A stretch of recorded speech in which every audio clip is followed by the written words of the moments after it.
நீ உன்னுடைய இடம் கொடுத்துட்ட, முஸ்லீமுக்கு இடம் கொடுத்துட்ட, அவங்க ஆடு குண்டுகளா போட்டு தள்ளுறாங்கன்னு சொன்ன உடனே இவங்க என்ன காங்கிரஸ் அந்த கோபத்தை தணிக்கிறதுக்காக வேண்டி 4 அப்பாவியை கொண்டு வந்து தூக்கிட்டு வந்து ஒரு வீட்டு காலியான வீட்டுல கொண்டு வச்சு அதுக்குள்ள வச்சவங்களை சுட்டு என்கவுண்டர், டெல்லியில என்கவுண்டர்ங்கிற பேர்ல இந்த குண்டு வெடிப்பு தீவிரவாதி சுட்டு கொண்டுட்டோம்.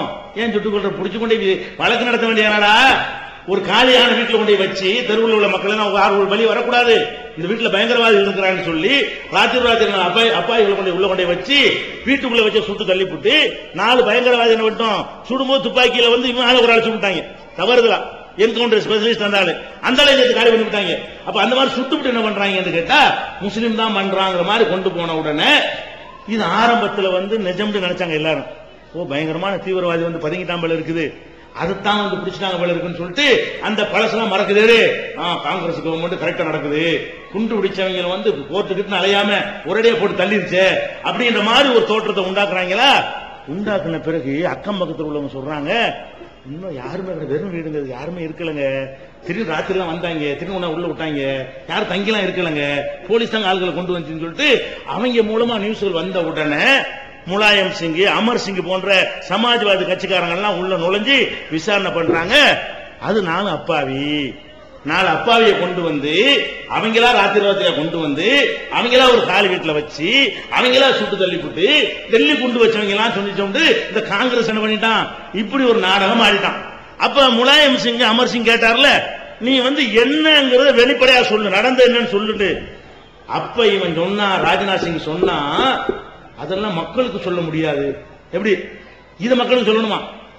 அவனுடைய சாமியாரி மாட்டிக்கிட்டால அதை வந்து என்ன செய்யணுமா, மக்களுக்கு சொல்ல முடியுமா கேக்குறியடா? இந்த என்கவுண்டர்ல அப்பாவிய சுட்டுக் கொள்ளும் போது என்ன சொன்ன நீ, இது மக்களுக்கு சொல்ல முடியுமா? பொதுமக்களுக்கு சொல்ல முடியாது. அரசாங்கம் விசாரித்து செஞ்சிருக்கிறது, சரியா செஞ்சிருக்கிறது, அதெல்லாம் மக்களுக்கு சொல்ல முடியாது. அப்ப எங்களை என்கவுண்டர் போட்டா நீங்க மக்களுக்கு சொல்ல மாட்டீங்க, எங்க அப்பாவி எல்லாம் பிடிச்சி உள்ள போட்டா மக்களுக்கு சொல்ல மாட்டீங்க, உங்கள உள்ள கரெக்டான ஒரிஜினலால பிடிச்சி ஒரே மீதியா மிதிச்சான்னு சொன்னா மக்களுக்கு சொல்லணுமா? அப்ப மக்களுக்கு சொல்லணும், நிரூபிக்கப்பட்டுச்சா? அப்ப இவங்க எல்லாம் இப்ப கோயம்புத்தூர்ல குண்டுவெடிப்புல உள்ள இருந்தாங்களே, அது நிரூபிக்கப்பட்டதா? பயங்கரவாதி பேப்பர்ல படம் காட்டி நிரூபிச்சிட்டீங்களா? யாரும் நிரூபிச்சீங்க? நிரூபிக்கப்படுற வரைக்கும் யாரும் குற்றவாளி இல்லைங்க. இப்ப தத்துவம் பேசுறான், அவங்க மாட்டிக்கிட்ட பிறகு பேசுறாங்க. நிரூபிக்காத வரைக்கும் ஒருத்தனை குற்றவாளி என்று எப்படி சொல்வது? அதுதான் எத்தனை வருஷமா நாங்க கேட்டு இருக்கிறோம், 25 வருஷமா அதைத்தான் கேட்கிறோம். ஏன்டா நிரூபிக்காம எங்க மேல பழி போடுறீங்க? அப்ப நிரூபிக்காமலே பழிய போட்டுட்டே இருக்கிறான். அவன் மேல பழி வந்து உளுந்த பிறகு என்ன செய்யறான், அந்தர் பல்ட்டி அடிச்சு அது பொய் வழக்கு, எந்த ஆதாரமும் இல்ல, நிரூபிக்கப்படல, நீதிமன்றம் முடிவு செய்து பாத்துக்கிறோம் அப்படிங்கிற அளவுல போயிட்டாங்க. அப்ப என்ன விளங்குது, ராஜ்நாத் சிங்ல இருந்து மோடியில இருந்து எல்லாரும் தொடர்பு இருக்குன்னு விளங்குறது. அப்ப இப்ப நம்ம என்ன பண்றது? அவ்வளவு லாஸ்டா நாள் நேற்று உள்ள குண்டுவெடிப்பு அதே முஸ்லீம் தான் பாருங்களேன். அஸ்ஸாம்ல என்ன நடக்குன்னு நல்லா தெரியும். அஸ்ஸாம்ல என்ன நடக்குது, முஸ்லீம்களை கருவறுக்கிறதுக்கு ஒரு கூட்டம் வேலை செஞ்சிட்டு இருக்கிறது. ஏன் வேலை செய்யறாங்கன்னு கேட்டா, பங்களாதேஷ் பார்டர்ல இருந்து என்ன செய்வாங்க, அகதிகளா கொஞ்சம் பேர் பிழைக்க வந்திருப்பாங்க, பங்களாதேஷ்காரன் வெளியேற்றணுங்கிற அடிப்படையில் இந்த போடோ தீவிரவாதிங்கிறது பிஜேபியுடைய இன்னொரு மறுபிறவி. அது அந்த இயக்கம் தீவிரவாதத்தில் ஈடுபட்டு முஸ்லீம்களை கொண்டு இருக்கிறாங்க. இந்த குண்டு வைக்கிறது எல்லாம் அவங்க வேலை தான். என்னென்னமோ செஞ்சு கூட அந்த மாநிலத்தில் ஜெயிக்க முடியல. அந்த அவங்களுடைய சார்புடைய இயக்கங்கள் தான் பல தடவை இந்த அஸ்ஸாம்ல குண்டு வச்சு இருந்தும் கூட அதை யார் மேல போடுறான், முஸ்லீம் தீவிரவாதி பண்ணிட்டான். அஸ்ஸாம்ல குண்டு வச்சது யாரு, முஸ்லீம் பயங்கரவாதி, முஸ்லீம் தீவிரவாதி தான். இப்ப எதை எடுத்தாலும் போட்டுக் கொண்டிருப்பார்களே. ஆனால் நம்ம பார்த்துட்டு இருக்கலாமா, இவ்வளவு விஷயங்கள் நாட்டில் நடந்து கூட நமக்கு என்ன நினைச்சோம், பேப்பர்ல பப்ளிஷ் பண்ணா நியாயம் கிடைச்சிருக்கும், ஒரு பேப்பர் பக்கம் பண்ண மாட்டேங்கிறான். தமிழ்நாட்டில் வேணாலும் பண்ணானா, பண்ண வேண்டிய விதத்தில் பண்ணானா, முக்கியத்துவம் கொடுத்து பண்ணானா, பொய் சுமத்தினார்கள், பழி சுமத்தினார்கள், அநியாயம் பண்ணார்கள் சொன்னானா, ஒண்ணுமே சொல்ல மாட்டேங்கிறான். அப்ப இந்த மாதிரி உள்ள நேரத்தில் நாம் என்ன செய்வது? இப்ப ஆதாரங்களோடு தெளிவாக மாட்டிக்கொண்ட பிறகு நாம நம்முடைய அழுத்தமாக மத்திய அரசாங்கத்துக்கு நம்ம கோரிக்கை வச்சாகணும். என்ன கோரிக்கை? இந்த மாதிரி நாட்டில் தொடர்ச்சியாக குண்டுவெடிப்புகளை நடத்தி கோயில்களை நாசமாக்கி இந்து மத தெய்வங்களை உடைத்து தேர்களை தீ வைத்து இந்து மதத்தில் புனிதமாக கருதப்படுற தலைவர்களை எல்லாம் கொலை பண்ணி இந்து கரசேவர்களை தீ வைத்து கொளுத்தி இப்படி அக்கிரமங்களை செய்து அதை முஸ்லீம்கள் மீது போடுகிற இந்த சங் பரிவார இயக்கத்தை நீ தடை செய்யறியா இல்லையா கேட்கணுமா இல்லையா? சிம்ம தடை செய்யறங்கிற அவன் என்ன பண்ணிவிட்டான், சிம்முங்கிற ஒரு இயக்கம், சிமிங்கிறான அந்த இயக்கம் ஊருக்கு 4 பேர் கூட இல்லைங்க. மொத்த தமிழ்நாடு 50 பேர் இருக்க மாட்டாங்க. இவங்க சொல்ற கணக்கை பார்த்தா ஒரு 2 லட்சம் பாம்பல் இருக்குது. டெய்லி சிம்முங்கிறான இவன் சொல்ற கணக்கு பார்த்தா என்ன செய்வான் நாட்டுல 2 லட்சம் பேர் இருப்பாங்க இருக்கு. மாணவர் இயக்கம் கல்லூரியில் அங்க 4 பேர் 3 பேர் இருந்தாங்க. இது ஒரு இயக்கமா? எது எடுத்தாலும் சிமி என்ன பண்றீங்க சொல்றியடா? அப்ப சிமிங்கிற இயக்கத்துக்கு இந்த மாதிரி குண்டு வச்சதாகவோ இப்படி கைமயமா மாட்டினதா ஒண்ணுமே கிடையாது. உனக்கு இவ்வளவு ஆதாரங்கள் கிடைக்கிறது, இவ்வளவு மெட்டீரியல் கிடைக்கிறது, முக்கியமான பெருமுகர்கள் எல்லாம் மாட்டுகிறார்கள். அப்ப நீ என்ன பண்ணனே? இவர்கள் இந்த மாதிரியான இயக்கங்களை தடை செய்யணுமா இல்லையா? வெளிப்படையா துப்பாக்கி பயிற்சி, அந்த வாகினி, இந்த வாகினி, முக்தா வாகினி, ரூப வாகினி போட்டு என்ன செய்யறான்? என்னமோ போட்டு பயிற்சி எடுத்து படம் காட்டுறான், துப்பாக்கி சுர பயிற்சி எல்லாம் கொடுக்குறாங்க. அப்ப இப்படியான ஒரு இயக்கத்தை தடை செய்ய வேண்டும். சங் பரிவார பயங்கரவாத இயக்கங்களை என்ன செய்யணும்? நாட்டில் தடை செய்ய வேண்டும் என்று நாம கடுமையாக வலியுறுத்தணும். நாம வலியுறுத்துவதை பார்த்த பிறகுதான் இந்தியா வலியுறுத்தும். நம்ம பார்த்துக்கிட்டு தான் இருக்கோம். உணர்வு முஸ்லிம் சமுதாயத்தின் நம்பர் 1 தமிழ் வார இதழ். உறங்கி கிடந்த முஸ்லிம்களின் உணர்வுகளை தட்டி எழுப்புவதில் 13 ஆண்டு கால வரலாற்று சாதனை படைத்த ஒரே இதழ் உணர்வு. செய்திகளில் நடுநிலைமை, விமர்சனங்களில் நேர்மை, சமுதாய செய்திகளுக்கு முன்னுரிமை, இஸ்லாத்தின் எதிரிகளை அடையாளம் காட்டுதல், அரசியல், ஆன்மீகம் பற்றிய கேள்விகளுக்கு ஆணித்தரமான பதில்கள், ஆய்வு கட்டுரைகள், பல சுவையான அம்சங்களுடன் வெளிவரும் உணர்வின் வாசக சமுத்திரத்தில் நீங்களும் சங்கமமாகுங்கள். ஆண்டு சந்தா உள்நாடு ரூபாய் 400, வெளிநாடு ரூபாய் 2300, தனி இதழ் ரூபாய் 8. உங்கள் டிராப்ட்களை Muslim Media Trust number 7 Vadamaraikkar street, 2nd floor, Mannady, Chennai 1 என்ற முகவரிக்கு அனுப்பி வையுங்கள். Email unarvu@readifmail.com. பாபர் மசூதி இடித்த விஷயத்தை கூட 92ல ஒரு வேல் பேச மாட்டேன்ட்டான், 93ல பேசல, வடக்க 95ல கூட பேசல, 2000க்கு மேலதான் பேசினா. எங்க?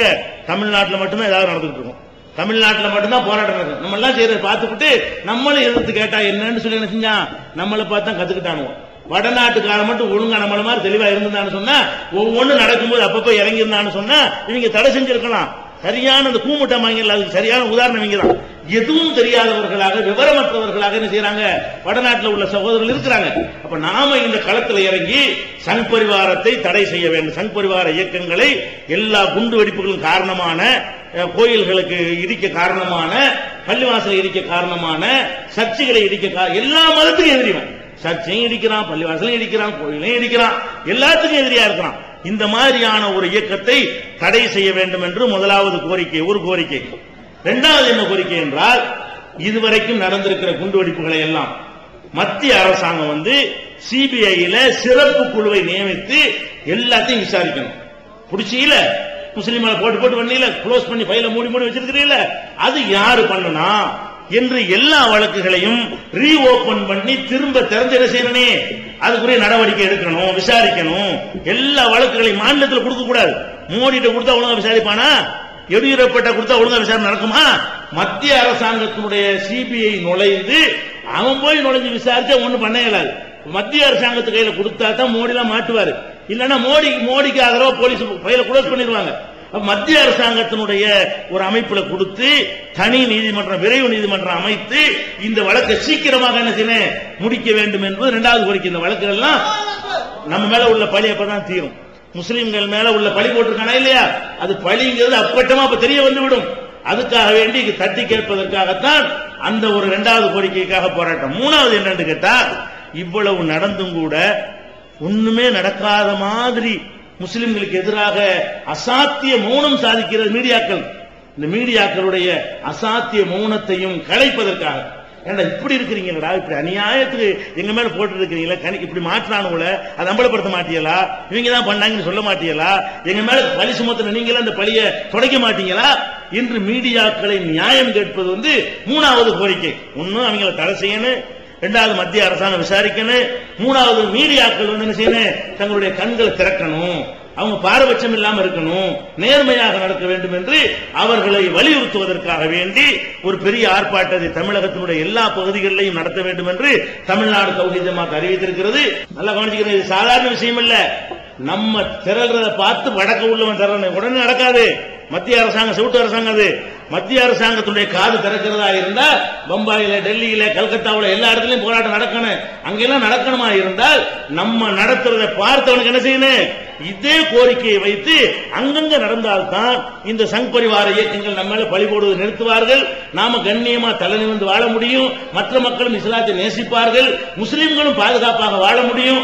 அப்படின்னு நம்ம மான பிரச்சனை, பாதுகாப்பு பிரச்சனை, நம்ம மார்க்க பிரச்சனை எல்லாமே கலந்திருக்கிற காரணத்தினால் இதை ஒரு சாதாரண விஷயமா எடுத்துக்கொள்ள கூடாது. வருகிற 7/11/2008 வெள்ளிக்கிழமை மாலை 4 மணிக்கு மெமோரியல் ஹால் அருகில, பார்க் டவுன் அஞ்சலகம் அருகில எதிரில இந்த போராட்டத்தை வைத்திருக்கிறோம். இதுல பெரும் திரளாக என்ன செய்யணும், அனுமதி வாங்கப்பட்ட போராட்டம், பெரும் திரளாக நீங்கள் கலந்து கொண்டு உங்களுடைய உணர்வுகளை வெளிப்படுத்த வேண்டும். இதன் மூலமாக அல்லாஹ் ரப்பல் ஆலமீன் நம்ம சமுதாயத்தை கண்ணியமாகவும் பாதுகாக்கவும் ஆக்கி வைப்பானாக என்று கூறி நிறைவு செய்கிறேன். வாஹிர் தாவானா அல்ஹம்துலில்லாஹி ரப்பில் ஆலமீன். அல்லாஹ்